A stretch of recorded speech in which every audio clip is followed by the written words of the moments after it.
شیطان سب سے بڑا داعی ہے باطل کا، تو قیامت کا دن کہے گا ما کان لی علیکم من سلطان الا ان دعوتکم فاستجبتم لی فلا تلومونی ولوموا انفسکم ما انا بمصرخکم وما انتم بمصرخی انی کفرت بما اشرکتمون۔ شیطان کہے گا قیامت کے دن کہ میں نے تمہیں ہاتھ پکڑ کے تو چوری نہیں کروائی تھی، میں نے تمہیں دعوت دی تھی، فاستجبتم، تم نے نام لکھا دیا، میں نے تو دعوت ہی دی تھی، دعوت، دعوتکم۔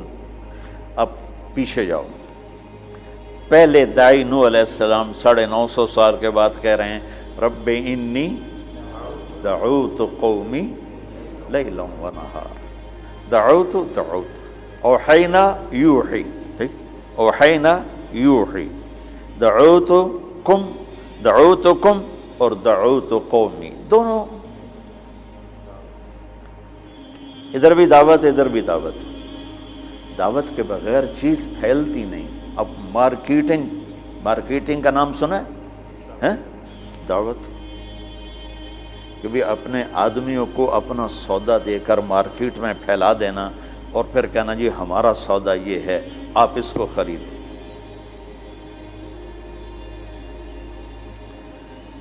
تو حق کی مارکیٹنگ تو آپ نے کرنی تھی۔ بڑے شوق سے سن رہا تھا زمانہ، ہم ہی سو گئے داستاں کہتے کہتے۔ ہمارے ذہنوں میں ہی نہیں ہے کہ ہم نے ہر طبقے تک محبت کے ساتھ اللہ کا پیغام پہنچا۔ یہ محبت ہی تو میں طوائفوں میں پہنچا، اور یہ دنیا کی تاریخ میں پہلی دفعہ ہو رہا ہے، دنیا کی تاریخ میں، کہ کوئی طوائفوں کا محلہ پورا توبہ کرنے پہ آ جائے۔ کبھی کسی کو خواب بھی نہیں گزرا کہ بھئی یہ بھی ہماری دعوت کا میدان ہے۔ یہ تبلیغ کی برکت سے یہ ذہن اللہ نے بنایا، اور 200 سال اس کو ہو چکے ہیں ہمارے تلمبے میں جو طوائفوں کا محلہ ہے۔ 1818 میں اس کی بنیاد رکھی تھی رنجیت سنگھ نے، اور آج 2019 ہے، 201 سال ہو چکا ہے۔ لوگوں نے یہاں آ کے ان کے کپڑے تو اتارے، ان کی عزتوں کی بولیاں تو لگائیں، ان کی حیا کو نیلام تو کیا، انہوں نے اللہ کا نام نہیں بتایا کسی نے جا کے۔ دیندار لوگ بھائی ادھر سے نہ جاؤ، ادھر جاؤ، ادھر کنجراں دا محلہ ہے، ادھر نہیں جاؤنا، ادھر جاؤ، ادھر کنجراں دا محلہ ہے۔ اللہ نے میرے دل میں ان کا پیار ڈالا، اور آج میں ان 300 ناچنے والیوں کا باپ بنا بیٹھا ہوں، کہ میں انہیں اپنی بیٹیاں سمجھ کے ان پہ خرچ کر رہا ہوں۔ ابھی کافی تنگی ہے، 40 لاکھ مہینے کا ان پہ خرچ ہو رہا ہے، لیکن اس کے باوجود ابھی بہت پیسہ چاہیے ان کو اس ساری برائی سے نکالنے کے لیے۔ میں نے کبھی مدرسوں کے لیے چندے کی اپیل نہیں کی، لیکن اس کے لیے میں اپیل کرتا پھرتا ہوں کہ میری مدد کرو، میں ان سب بچیوں کو اس گندگی سے نکالنا چاہتا ہوں۔ تو اگر میں چل کے نہ جاتا تو یہ نقشہ بنتا تھا۔